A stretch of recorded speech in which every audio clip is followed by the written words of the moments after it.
There is a version of the McDonald's hot coffee story that almost everyone knows. A woman spills coffee on herself, sues the restaurant, and walks away with millions of dollars. It serves as the ultimate symbol of a lawsuit culture run amok, proof that the legal system lets people profit from their own carelessness. The case provided endless material for late-night television and a convenient talking point for politicians. The phrase McDonald's coffee lawsuit quickly became cultural shorthand for legal absurdity. But the reality of the situation is quite different. Almost every substantive detail you remember about this case is entirely false. The documented facts that emerged in the actual legal proceedings show a 79-year-old victim named Stella Liebeck, severe third-degree burns, and a corporate quality assurance manager testifying under oath that the product was not fit for human consumption. If the punchline is a lie, we have to look at what actually happened in that courtroom and examine the corporate machinery that spent millions of dollars to ensure the public remembered a joke instead of the evidence. On February 27, 1992, Stella Liebeck was in the drive-thru of an Albuquerque McDonald's. She was not driving. She was a passenger in her grandson's car, and they had pulled over into a parking space so she could remove the lid to add cream and sugar. As she held the cup between her knees, it tipped, spilling the entire contents. She was wearing cotton sweatpants.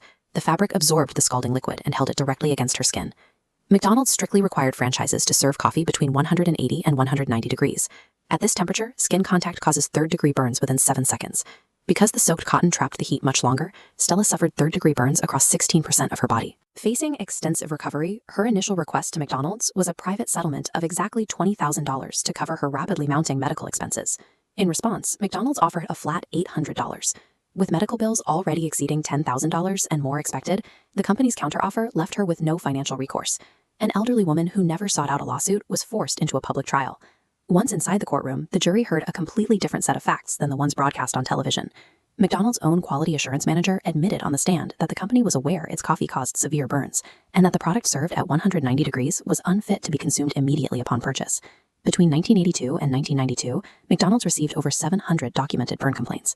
Company records revealed they kept the temperature high because drive-thru commuters needed it hot during transport. Internal calculations showed paying occasional settlements was cheaper than changing the temperature. Reviewing a decade of deliberate indifference, the jury awarded $160,000 in compensatory damages and $2.7 million in punitive damages. They didn't pick this number at random. It was calculated to equal exactly 2 days of McDonald's coffee revenue. The verdict was a calculated mathematical response to a corporation that had decided managing litigation risk was a better business decision than fixing a defective product. What happened after the verdict explains why you only know the joke. In the early 1990s, a coordinated political movement called tort reform was building momentum. Backed by corporate interests and industry associations, the movement's main objective was to pass legislation that would strictly cap civil liability and restrict how much money companies could be forced to pay in lawsuits. To convince the public to support laws limiting their own legal rights, the tort reform lobby needed a compelling example of lawsuit abuse. They needed a story that would trigger widespread public outrage. The Liebeck case was selected and strategically stripped of its facts. The 700 prior complaints, the third-degree burns, and the internal corporate math were omitted. Only the most superficial elements were amplified. A woman spilled coffee on herself, and a jury gave her millions. A ratings-driven media environment proved highly receptive to the narrative. Television hosts and political figures repeated the simplified punchline endlessly, skipping the available public court records in favor of an easily digestible story. It is one of the clearest historical examples of what public relations pioneer Edward Bernays called the engineering of consent, the deliberate shaping of public opinion through strategic communication to protect corporate interests. The case did produce real change. McDonald's and other fast food chains quietly reduced their serving temperatures after the trial. The legal system forced a safety outcome the market had refused to provide. But Stella Liebeck spent the last decade of her life as the unwilling symbol of a cultural myth. The evidence from that trial has always remained public, but it shows how the gap between factual accuracy and narrative power is often dictated by the resources available to amplify one version over the other.